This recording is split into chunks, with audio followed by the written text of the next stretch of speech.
दोस्तों, मेरा नाम है अनुपम और मैं आज से ये नया चैनल शुरू कर रहा हूँ। तो और एक नया चैनल है, आपको भी शुभकामनाएँ और मुझे खुद को भी शुभकामनाएँ। और ये पहली वीडियो मैं डाल रहा हूँ और इस वीडियो के थ्रू मैं आपको इंट्रो दे देता हूँ अपना भी और आपको भी, और क्या इस चैनल का मेन कारण है बनाने का और क्या मेरा मकसद है। देखिए कि मैं भी ना एक स्टूडेंट हूँ, पहली चीज़ ये एजुकेशनल चैनल है, जैसा कि आपने नाम पढ़ लिया होगा, अनुपम दौरे एजुकेशन। तो ये एक एजुकेशनल चैनल है, यहाँ पे एजुकेशंस की वीडियो मिलेगी। अब एजुकेशन में क्या चीज़? तो यहाँ पे जो मैं आपको पढ़ाऊँगा वो जो है यूपीएससी रिलेटेड आपको मैं दूँगा चीज़ें। यूपीएससी रिलेटेड क्या, मैं यूपीएससी के सीएसई के बारे में ही पढ़ाऊँगा और आपको एक तरीके से आपको एक पूरा फाउंडेशन कोर्स दे दूँगा मैं free of cost on YouTube, ठीक है? और कोई भी हिडन चार्जेस नहीं है, ऐसा नहीं कि आगे चल के मैं आपसे कहूँ कि भाई आप ये ऐप जॉइन कर लीजिए, कुछ ऐसा कुछ नहीं, सारी पूरा फाउंडेशन मैं यहाँ पे कंप्लीट कराने वाला हूँ। अगली चीज़ ये है कि अब आपको भाई, अब जैसे कि मैं पढ़ाने के लिए तैयार हूँ, तो आपको पता होना चाहिए मेरे बारे में। देखिए, मैं अभी भी स्टूडेंट हूँ फिलहाल और अब मैंने ये चैनल इसलिए शुरू किया है कि भाई देखो, मैं 2022 से मैंने कोचिंग की। 2 इयर्स का मैंने पैकेज लिया था विज़न आईएएस में। काफ़ी महँगा पैकेज होता है, जैसा कि सब जानते हैं, ठीक है? तो 2 इयर्स का मैंने पैकेज लिया है और वहाँ से मैंने थोड़ा अपना फाउंडेशन बिल्डअप किया है एंड देन मैंने जो है 2023 में मैंने अपनी फ़िलॉसफ़ी ऑप्शनल की कोचिंग जॉइन की, जो कि दृष्टि आईएएस से की और वहाँ पे मुझे 7 टू 8 मंथ लगे हैं लगभग। तो कुल मिला के बात ये है कि जो मेरा ये 2024 है, यहाँ पर मेरी जो कोचिंग वाला काम है वो ख़त्म हो पाया। फिर मैंने 2024 में अटेम्प्ट दिया, तो अनफॉर्चुनेटली नहीं हुआ। 25 में मैंने अटेम्प्ट दिया, नहीं हुआ।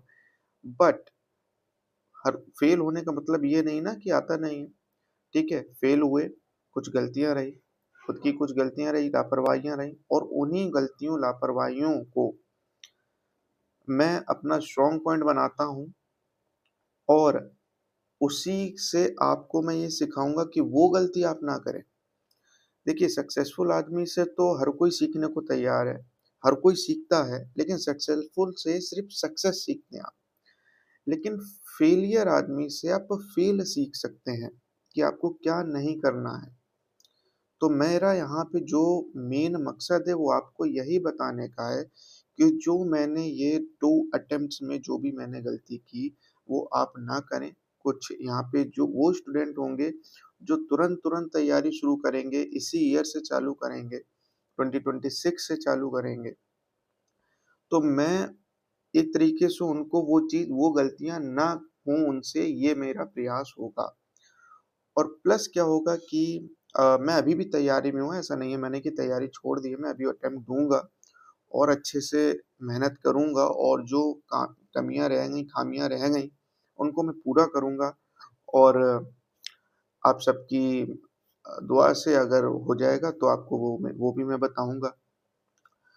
तो बात ये है कि मुझे, देखिए, मेरा ये टाइम, जैसे कि आप देखोगे, ये दिसंबर चल रहा है 2025 का, मुझे अब रिवीज़न करना है।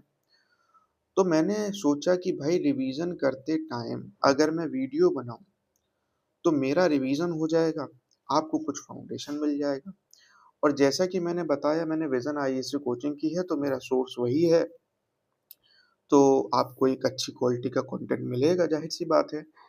और मेरा प्रयास यही रहेगा कि मैं आपको कहीं पे भी डिस्गाइज़ ना करूँ, सच्चाई बताऊँ और मैं भी स्टूडेंट हूँ, तो आप ये बेहतर समझ सकते हैं कि स्टूडेंट ही स्टूडेंट को समझ सकता है। मुझे पता है कि आप जब पढ़ोगे तो आपको क्या-क्या परेशानी आएगी, तो उस परेशानियों को मैं ध्यान में रखते हुए आपको कंटेंट प्रोवाइड करूँगा, ठीक है?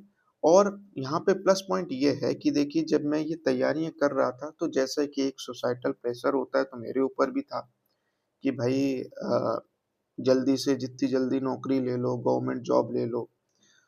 तो उसी दौरान मेरे से जो पहला गलती भी आप कह सकते हो, और या फिर आप कह सकते हो कि मुझे वहाँ से गलती नहीं, कुछ सक्सेस सक्सेस तो नहीं मिली, बट सीखने को बहुत कुछ मिला। जो मैंने एसएससी वगैरह की कोचिंग भी जॉइन कर ली थी इसी दौरान। तो फिर और उसका सोर्स भी बता दूँ, मैंने अड्डा से जॉइन की थी। तो फिर वहाँ का भी मैं कंटेंट आपको दूँगा, जिससे कि क्या होगा कि आप यूपीएससी की तैयारी के साथ-साथ कुछ ऐसे जैसे कि जीएस है, तो जीएस बेसिकली क्या होता है ना कि कोई भी कॉम्पिटिटिव एग्ज़ाम हो जीएस वही रहेगा। बस क्या होता है लेवल का अंतर हो जाता है, क्वेश्चन के टाइप्स का अंतर हो जाता है। लेकिन कुछ ऐसी चीज़ें होती हैं जो आपको कर लेनी चाहिए, उससे आपको काफ़ी ज़्यादा बेनिफिट मिलेगी अदर देन यूपीएससी। कोई दूसरे कॉम्पिटिटिव एग्ज़ाम में जैसे कि मैं मैथ बोलूँगा, रीज़निंग बोलूँगा, इंग्लिश बोलूँगा, हिंदी बोलूँगा, तो ये अगर आप कर लो side by side and computer side by side कर लो, जीएस आप यूपीएससी से कर रहे हो, तो आपका ना एक सेफ पॉइंट हो जाएगा कि आप जो है एसएससी या कोई अदर कॉम्पिटिटिव एग्ज़ाम आता है सीजीएल, सीएचएसएल, रेलवे, आईबीपीएस या पीओ, बैंक, तो उसमें भी आप कहीं न कहीं लायक कर पाएँगे। आपके पास एक फाउंडेशन होगा, तो मैं आपसे तो वो कंटेंट भी मैं आपको प्रोवाइड करूँगा। तो ये गलती मुझसे जो हुई कि मैंने उन चीज़ों पर कम ध्यान दिया, हालाँकि मुझे जब बाद में समझ में आई तब मैंने उन कोचिंग को जॉइन किया, मैंने उस चीज़ को तैयार किया। अब मैं धीरे-धीरे तैयार हूँ, तो मैंने कहा जो नॉलेज मेरे पास है, वो मैं बाँट देता हूँ यूट्यूब पे, किसी का बेनिफिट तो होगा। किसी का बेनिफिट होगा, ठीक है? तो मेरा काम है कि बेनिफिट देना, मेरे मन में बस यही है कि भाई जो मुझे नॉलेज है वो सारी बाँट दूँ क्योंकि नॉलेज बाँटने से ही बढ़ती है जैसा कि सबको पता है। तो चलिए अब शुरू करते हैं जैसे कि जब मैं यूपीएससी की बात करता हूँ तो यूपीएससी में जो सबसे पहली चीज़ होती है जो आपके लिए जानना बहुत ज़रूरी है, वो है सिलेबस। भाई आपको अपने सिलेबस पे पकड़ होनी चाहिए और सब उससे भी पहले आपको पैटर्न समझना होगा कि ना यूपीएससी पेपर कराता कैसे है, ठीक है? तो जैसा कि हम सभी जानते हैं या नहीं भी जानते हैं तो जान जाएँगे, वो ये है कि भाई यूपीएससी जो है ना वो 3 पार्ट में पेपर कराता है। कितने में कराता है? 3 पार्ट में जो है यूपीएससी पेपर कराता है। जैसे कि आपका सबसे पहले जो होता है वो होता है आपका प्री, देन आपका होता है मेंस और देन आपका होता है इंटरव्यू, ठीक है? तो ये 3 पार्ट होते हैं आपके। जो ये प्री होगा, ये जो फाइनल मेरिट लिस्ट आएगी जिसमें जो है बच्चे शॉर्टलिस्टेड होंगे एज़ एन ऑफिसर, उसमें प्री के मार्क्स नहीं जुड़ते हैं, मेंस के जुड़ते हैं और मेंस में भी ना कई पेपर होते हैं, है ना? उन पेपर को हम आराम से देखेंगे। उन पेपर में सारे पेपर के नहीं जुड़ते हैं, जैसे कि एक एक होता है लैंग्वेज का पेपर जो कि आपका 8th शेड्यूल है हमारा कॉन्स्टिट्यूशन के जो उसमें भाषाएँ दे रखी हैं। उन भाषाओं में से आपको एक भाषा चुननी होती है जो भी आपकी आपको नॉलेज हो जिसके बारे में या जिसमें आपको इंटरेस्ट हो, उसका आप पेपर देते हो, तो उसमें वो क्या होता है ना वो क्वालिफाइंग नेचर का होता है मतलब आपको उसमें ना 33% लाने हैं दैट्स इट, ठीक है?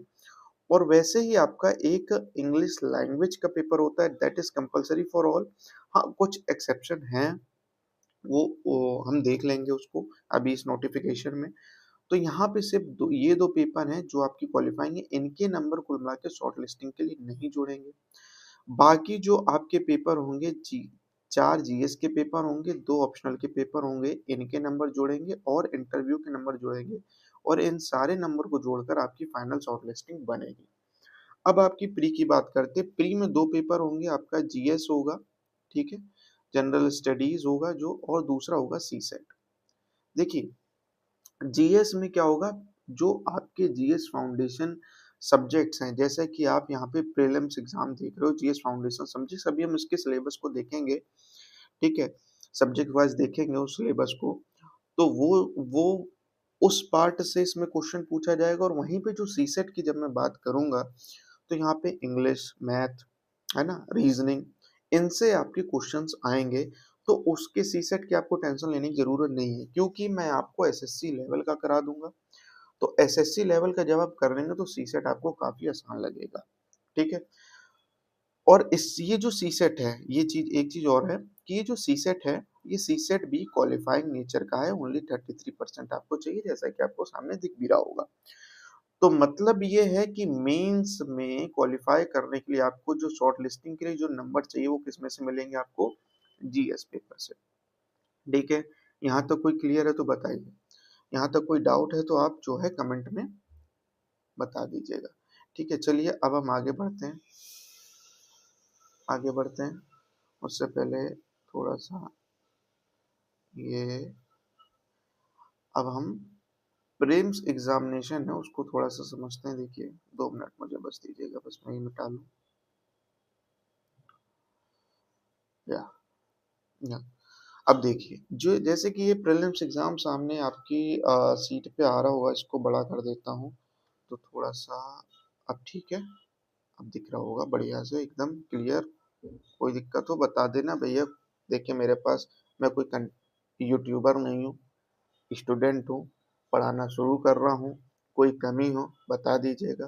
कहीं मेरे पास हाईली इक्विप्ड इक्विपमेंट्स नहीं है, मेरा लैपटॉप है, मेरा माइक है, उसी से मैं वीडियो बना रहा हूँ।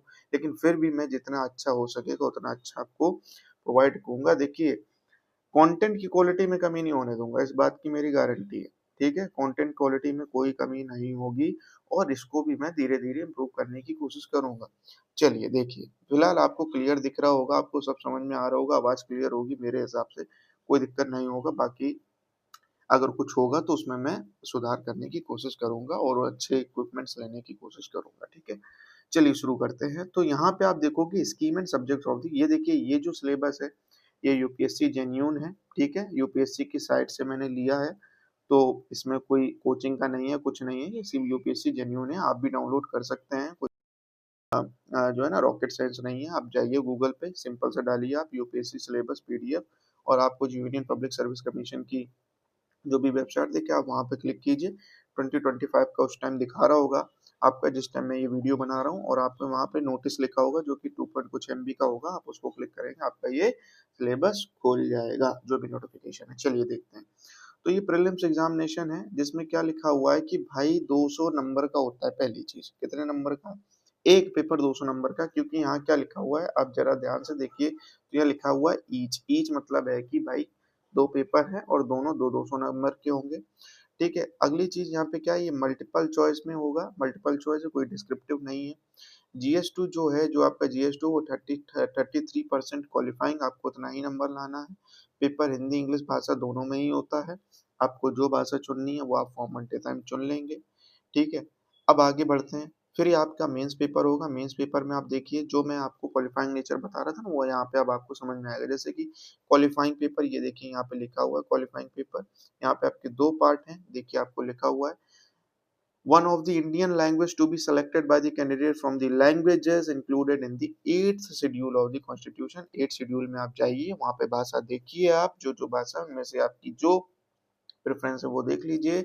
और ये जो है आपका 300 मार्क्स के दोनों पेपर होंगे। ये इंग्लिश लैंग्वेज कंपलसरी पेपर है, ये दोनों क्वालिफाइंग है। मतलब ये है कि मेंस में, जो मेंस पेपर देने के बाद जो शॉर्ट लिस्टिंग होगी फॉर इंटरव्यू के लिए, उसमें इन दोनों मार्क्स को नहीं जोड़ा जाएगा। आप अब आप सोच रहे होंगे भाई ये क्वालिफाइंग का काम क्या है। देखो क्वालिफाइंग ये है, जैसे कि आपका प्रीलिम्स में सी सेट है, आप इसमें ये जब तक 33% नहीं लाओगे, आपकी जो है ये कॉपी चेक नहीं होगी, जो फर्स्ट पेपर वाली है, तो कोई मतलब नहीं रह जाएगा। वैसे ही इसमें है कि पार्ट ए पार्ट बी जो पेपर दिया हुआ है, ये पेपर सबसे पहले चेक होगा। अगर आप जो है इसमें क्वालिफाई कर गए हैं, फिर आपका जो है आगे की प्रक्रिया देखी जाएगी, नहीं तो उसका कोई मतलब नहीं रह जाएगा। चलिए अब हम शुरू करते हैं। तो पेपर वन, अब ये वो हैं, देखिए लिखा है paper to be conducted for merit, जैसे कि साफ साफ लिखा हुआ है, इनको जो है मेरिट में देखा जाएगा। सबसे पहले होगा आपका एसए का पेपर। ठीक है, इसमें एसए लिखना होगा आपको, 250 मार्क्स का आएगा। फिर आपका जो पेपर टू है वो जीएस1 है। आप इसमें देखिए Indian heritage and culture, history, geography, word and society, ये आपके सब्जेक्ट होते हैं, जो कि 250, सारे 250 मार्क्स के पेपर होंगे। Governance, constitution, polity, social justice, international relation. फिर जीएस2, जीएस3 technology, technology is nothing but science and tech. ठीक है, technology, economic development, biodiversity, environment, social security and disaster management, ये आपका जीएस3 है। जीएस4 में एथिक्स आता है। ये तो ये काफी जो है ना आपके पास स्कोप है यहाँ पे। देखिए आप यहाँ पे जरा सब्जेक्ट्स को देखिए, और यहाँ पे जरा सब्जेक्ट्स को देखिए। एथिक्स में सिर्फ एक पेपर है एथिक्स। ठीक है, एथिक्स, इंटीग्रिटी एंड एप्टीट्यूड, और 250 नंबर ही देगा, तो काफी स्कोप है अभी। अब इस ये चीज मैं आपको क्यों हाईलाइट कर रहा हूँ, ये अभी आपको बाद में समझ में आएगा कि मेजर फोकस हमारा किन सब्जेक्ट्स पर ज्यादा रहना चाहिए, उसमें से एथिक्स एक होगा।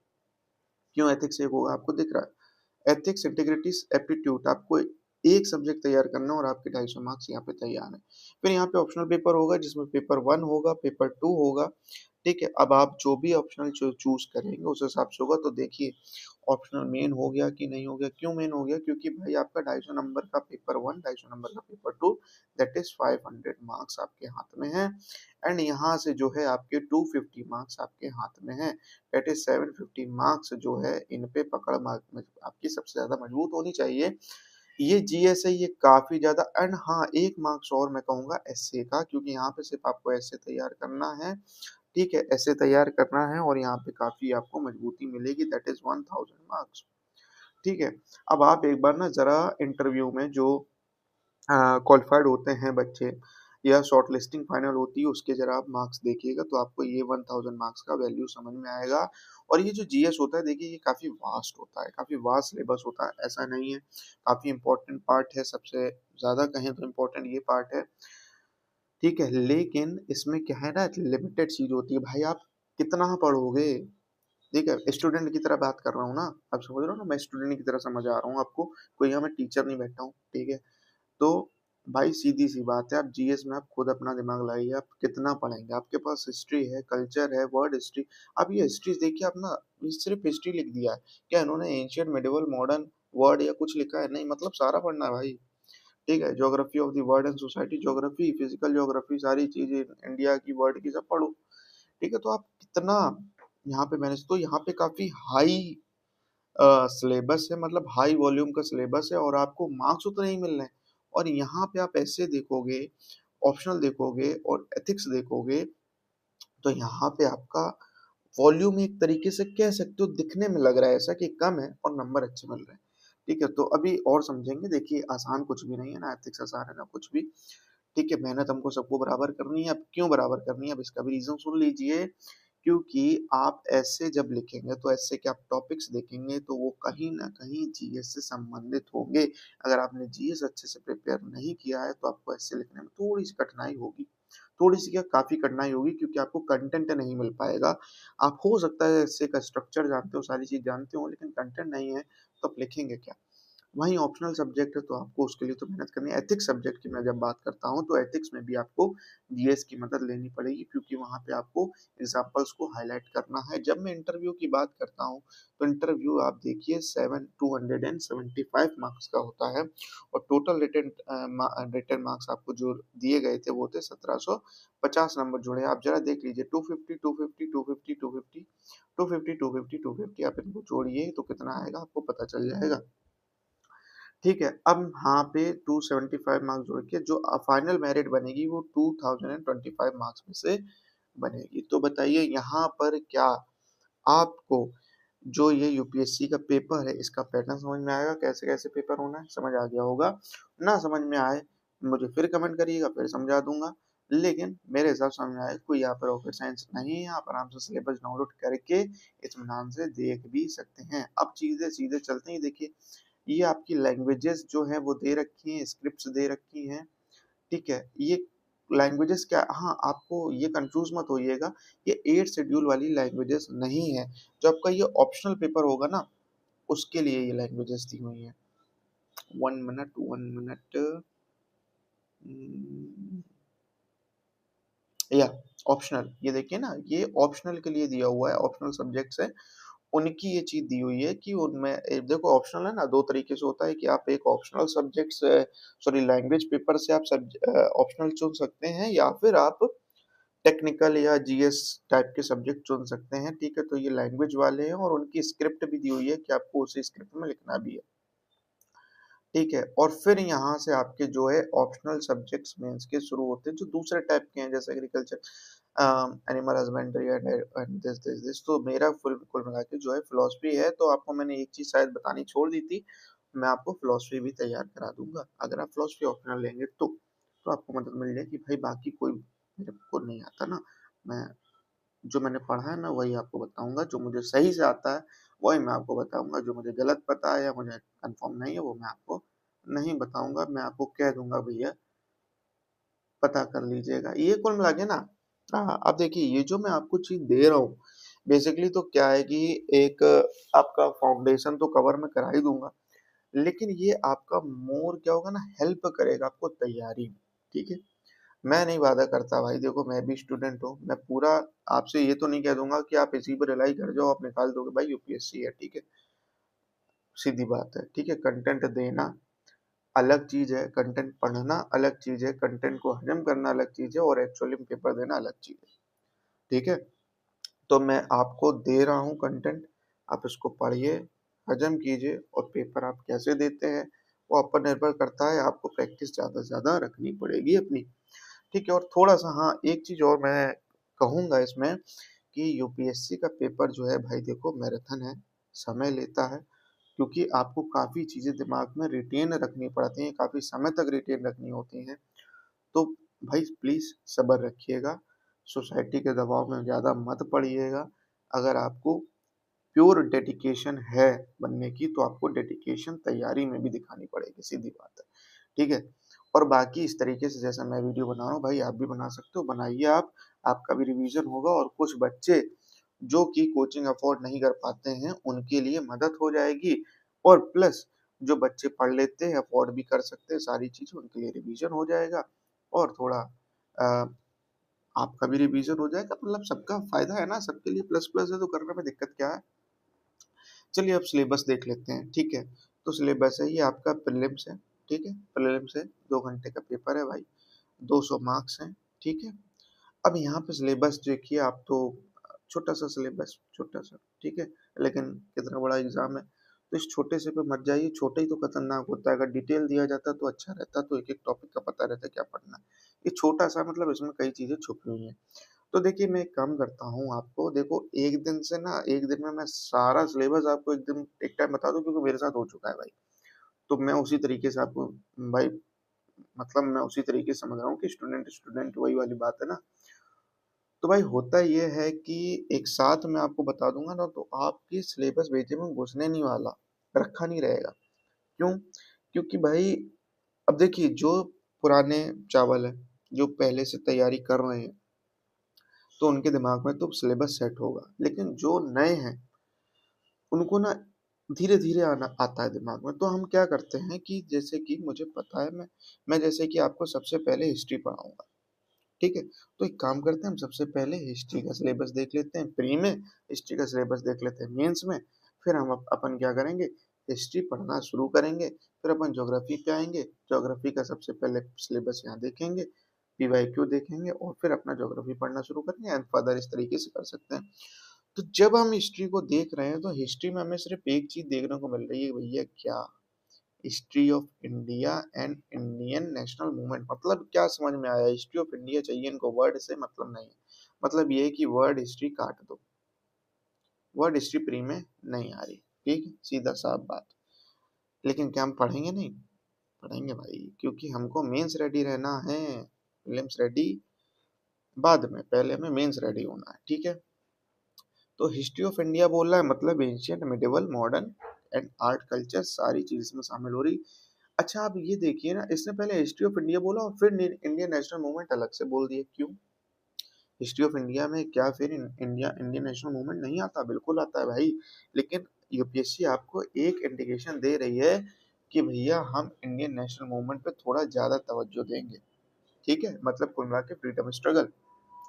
तो इंडियन नेशनल मूवमेंट्स पर हमें थोड़ा सा ध्यान देना है, मतलब जो सोशल रिलीजियस रिफॉर्म्स हुए हैं, जो म्यूटनीज हुई हैं, या जो भी जो है हमारे जो बड़े बड़े लीडर्स हैं उन्होंने जो काम किए हैं, जो एजुकेशन में रिफॉर्म हुए हैं, उन पर हमें काफी ध्यान देना है। इंडियन नेशनल मूवमेंट मतलब कि हम जो है ना, एक तरीके से आज़ादी लेने के लिए या इस देश के लिए जो भी मूवमेंट कर रहे हैं, वो काफी इंपॉर्टेंट है हमारे लिए, ठीक है। तो ये हिस्ट्री का इतना ही सिलेबस दिया हुआ है प्रीलिम्स में, ठीक है। अब आते हैं सीधा कहाँ, अपन आते हैं सीधा मेंस में। मेंस में हिस्ट्री में क्या बोला, यहाँ पे आप देखोगे तो यहाँ पे थोड़ा सा डिस्क्रिप्टिव टाइप का दिया हुआ है मेंस में paper. This one Indian heritage and culture, history and geography of world and society. ये सिलेबस नहीं, सिलेबस ही है, ठीक है, ये सिर्फ सब्जेक्ट्स का नाम दिया हुआ है।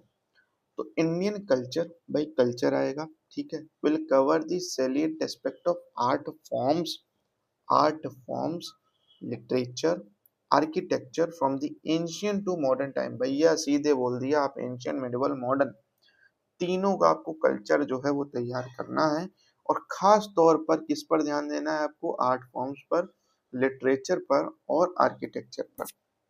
ठीक है, तो ये आपको ध्यान रखना है। अगली चीज क्या बोला है, तो पहली चीज अपन को समझ में आएगी कि भाई अपन को आर्ट कल्चर तैयार करना और तीनों का तैयार करना है। ठीक है, अगली चीज क्या समझ में आया, modern Indian history, modern Indian history from, कहाँ से बोला, middle of the 18th century, middle of the 18th century मतलब है भैया 1750 से बोल रहा है ये, भैया from middle of the 18th century बोल रहा है, और कहाँ तक बोल रहा है, until until present significant event personalities issues, भैया प्रेजेंट बोल दिया इसने।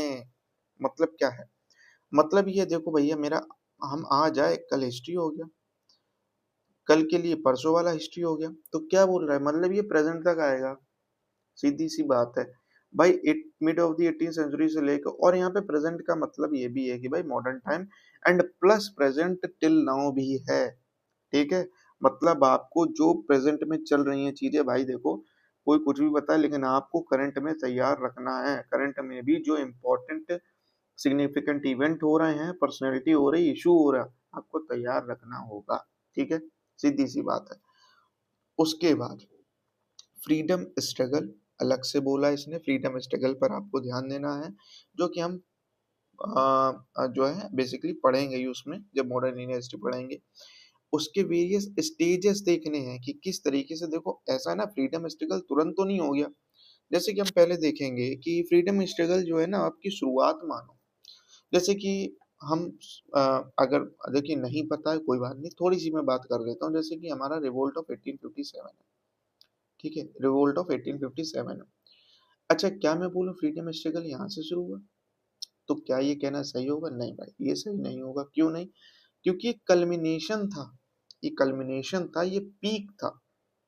ठीक है, फ्रीडम स्ट्रगल तो कई समय पहले से शुरू हो गया है, छोटे छोटे रिफॉर्म्स हो रहे हैं, छोटे छोटे रिवोल्ट हो रहे हैं, छोटे छोटे ट्राइबल रिवोल्ट्स हो रहे हैं, छोटे छोटे एजुकेशन रिफॉर्म्स हो रहे हैं, छोटे छोटे सोसाइटल रिफॉर्म्स हो रहे हैं, जो कि अभी हम पढ़ेंगे। उस चीज का कल्मिनेशन यहाँ पे दिखना हमें कहाँ पे, रिवोल्ट ऑफ 1857 में। फिर हमारे छोटे छोटे रिफॉर्म्स होना शुरू हुए, और फिर हमें जो है इंडिपेंडेंस के रूप में जो है हमें कल्मिनेशन देखने को मिल गया। ठीक है, तो फ्रीडम स्ट्रगल हमें देखना है वेरियस स्टेजेस में। देखो ना, ये एक स्टेज थी, छोटी stage, culmination, stage stage stage, culmination. तो दिस इज दी, आपको वेरियस स्टेज देखना है। फिर इंपॉर्टेंट कंट्रीब्यूटर्स के बारे में भी पढ़ना है। हमको ध्यान क्या रखना है कि भाई इंपॉर्टेंट कंट्रीब्यूटर्स के बारे में पढ़ना है, और उन्होंने क्या कंट्रीब्यूशन किया ये भी देखना है, different parts of the country से। भैया कंट्री हमारी बड़ी है, ऐसा नहीं कि आप जो है एक पार्ट से देख लो, आपको north centre west east south हर जगह से आपको देखना है कि हर जगह से कौन कौन इंपॉर्टेंट कंट्रीब्यूटर रहा है, और उसने क्या क्या कंट्रीब्यूशन किया हमारे फ्रीडम स्ट्रगल्स में, और हमारे अपन को वेरियस स्टेजेस में फ्रीडम स्ट्रगल को समझने का प्रयास करना है। ठीक है, मजा आएगा, पढ़िए। और उसके बाद पोस्ट इंडिपेंडेंस भी अपन को तैयार रखना है, post independence consolidation and reorganisation within the country. भैया कंट्री में रीऑर्गेनाइजेशन कैसे हो रहा है, देखो कुल मिला के हुआ क्या कि भाई इंडिपेंडेंस मिल गई, उसके बाद हमें कुछ बहुत ऑर्गेनाइज करना पड़ा ना, बहुत सी चीज़ को ऑर्गेनाइज करना पड़ा ना, तो उन्हीं चीज़ों की हमें यहाँ पे बात करनी है, उन्हीं चीज़ों पर ये प्रेशर दे रहा है, हाईलाइट कर रहा है उन्हीं चीज़ों को। ठीक है, तो कुल मिला के अपन को क्या समझ में आया, भाई अपन को आर्ट एंड कल्चर देखना है, अपन को मॉडर्न इंडियन हिस्ट्री, MIH में बोलूंगा, मॉडर्न इंडियन हिस्ट्री को ध्यान रखना भैया, विजन IAS वाली गाड़ी है, वो जुबान पे बैठ गई है, MIH ही निकलता है। ठीक है, तो MIH आपको देखना है। अगली चीज आपको फ्रीडम स्ट्रगल आपको देखना है, जैसे कि मतलब मैं पूरा लिख दूं ना, पोस्ट इंडिपेंडेंस आपको देखना है। ठीक है, फ्रीडम स्ट्रगल में MIH में इंक्लूड कर दूंगा। ठीक है, MIH पढ़नी है, ठीक है समझ में आ गया। अगली चीज यहाँ पे लिखिए, history of word will include event, word history भी अपन को पढ़नी है, वर्ड हिस्ट्री भी अपन को पढ़नी है। ठीक है, will include events from 18th century, world history में कहाँ से पढ़ना है अपन को, 18th सेंचुरी में जो इवेंट हुए, मतलब 1700s में, वहां से अपन को इवेंट्स देखना शुरू करना है। जैसे कि आपका इंडस्ट्रियल रेवोल्यूशन लगभग मिड 18th सेंचुरी में हुआ है ये, वर्ड वॉर्स आपको देखनी है, विड्रॉल ऑफ नेशनल बाउंड्रीज को अपने देखना है। अब ये विड्रॉल ऑफ नेशनल बाउंड्रीज का मतलब क्या है? जो नेशनल बाउंड्रीज है ना, वॉर हुई या कुछ रिवॉल्यूशन हो, उससे चेंजेस हो रही हैं, तो उस चेंजेस को हमें समझना है, यही बोल रहा है withdrawal of national boundaries. Colonisation को हमें समझना है, डीकोलोनाइजेशन को हमें समझना है, पॉलिटिकल फिलोसोफर्स को हमें समझना है, जैसे कि आपके भाई कार्ल मार्क्स वगैरह कुल मिला के अपन को पढ़ने हैं, कम्युनिज्म, कैपिटलिज्म, सोशलिज्म एटसेट्रा। बाकी आप ना फिलोसफर्स की टेंशन मत लो, क्योंकि फिलोसफी तो अपन डिटेल में पढ़ाएंगे, ठीक है, डिटेल अपना ऑप्शनल सब्जेक्ट है, डिटेल में पढ़ाएंगे, मजा आएगा। Their forms and effects on the society, तो ये अपन को ध्यान रखना है। इतनी चीज हो गई भाई हमारी किसकी, और बाकी देख लेते हैं, कुछ छूटा तो नहीं है। Effect of Google study selfish, ठीक है। फिर नीचे ये सोसाइटी का सिलेबस आ जाता है, तो कुल मिला के अपन का हिस्ट्री का सब्जेक्ट ये है। मतलब क्या आप देखने को मिला, art and culture, modern Indian history, जिसमें कि फ्रीडम स्ट्रगल इंक्लूडेड है, post independence, then world history. अब आप पूछेंगे क्या सर ये, सर नहीं भाई, भाई बोल लो, ठीक है, सॉरी गलती, सर नहीं हूँ मैं, भाई हूँ, ठीक है। तो आपका क्या आप बोलेंगे कि भैया क्या जो है एंशियंट हिस्ट्री और मिडिवल हिस्ट्री शामिल नहीं है? बिल्कुल है शामिल, लेकिन उसमें से कल्चर का पार्ट ज्यादा आएगा। वहीं पे जब मैं प्रीलिम्स की बात करूंगा, तो वहां पे जो है हिस्ट्री कल्चर दोनों मिलाकर आएगा। वर्ल्ड हिस्ट्री को छोड़कर बाकी सब पढ़ना है अपन को प्रीलिम्स के लिए हिस्ट्री में, ठीक है। तो ये हो गई हिस्ट्री के सिलेबस की बात, ठीक है, ये हो गई हिस्ट्री के सिलेबस की बात। तो अब मैं क्या काम करता हूँ भाई, देखो पहला दिन है, इंट्रो दे दिया है, ठीक है, थोड़ा सा समझा दिया है कि अपन कैसे चलेंगे, और हम जो है ना शुरुआत जो है वो करेंगे एंशियंट से नहीं करेंगे, मजेदार सेक्शन से करते हैं। जैसे कि हम सब पता है हमको भाई, मुगल्स में थोड़ा सा, देखो कुछ भी को मुगल्स इंटरेस्टिंग तो लगता है, क्योंकि हमको मुगल्स पढ़ाया गया है। तो मॉडर्न इंडियन हिस्ट्री जो है हम शुरू करते हैं। और मैंने क्यों कहा मॉडर्न इंडियन हिस्ट्री में मुगल्स, क्योंकि जब हम मॉडर्न इंडियन हिस्ट्री का सिलेबस और डिटेल में जब देखेंगे, ये middle of the 18th century बोल रहा है मॉडर्न इंडियन हिस्ट्री का, तो हम देखेंगे कि वहां पे डिक्लाइन ऑफ मुगल्स हो रहा है उसी दौरान। तो डिक्लाइन ऑफ मुगल्स को समझने के लिए हमें मुगल्स को थोड़ा सा समझना पड़ेगा। तो कुल मिला के ये है कि क्यों क्यों समझना पड़ेगा मुगल्स को, चलो थोड़ा सा बता ही देते हैं कि मुगल्स जो है ना, उनका डिक्लाइन का कारण सबसे बड़ा था मुगल एडमिनिस्ट्रेशन। तो मुगल एडमिनिस्ट्रेशन जो है उसको हमें समझना पड़ेगा, मुगल्स को समझना पड़ेगा, तो हमें उनका डिक्लाइन बहुत ही बेहतर तरीके से समझ में आएगा, ठीक है। तो अब हम कल से मॉडर्न इंडियन हिस्ट्री शुरू करते हैं, आगाज बोलते हैं, और बढ़िया बिंदास जो है, ज्यादा टाइम नहीं लगाएंगे, जल्दी जल्दी खत्म करना है, क्योंकि भाई मुझे करना है रिवीजन, आपको देना है ज्ञान, आपको देना है नॉलेज, जो मुझे आता है सब दे दूंगा मैं आपको, ठीक है। अब आप उसको यूज कीजिए, आप उसको बढ़िया से उसको हजम कर लीजिए। मैं जरूर कहता हूँ कि आपका भाई बहुत ही बढ़िया फाउंडेशन बन जाएगा, मजबूत हो जाएगा। कोई भी आप बाद में कोई कोचिंग वैसे फिलहाल जरूरत नहीं पड़ेगी ज्वाइन करे, अगर करते भी हो तो आपको मजा आएगा उस कोचिंग पढ़ने में, आपको ऐसा लगेगा सब कुछ पढ़ा हुआ है पहले से। और प्लस जो है जब आप प्रीवियस ईयर पेपर्स वगैरह देखोगे अपनी और तैयारी शुरू करने से पहले भी, तो आपको काफी ज्यादा जो है हेल्प हो जाएगी इन वीडियो से।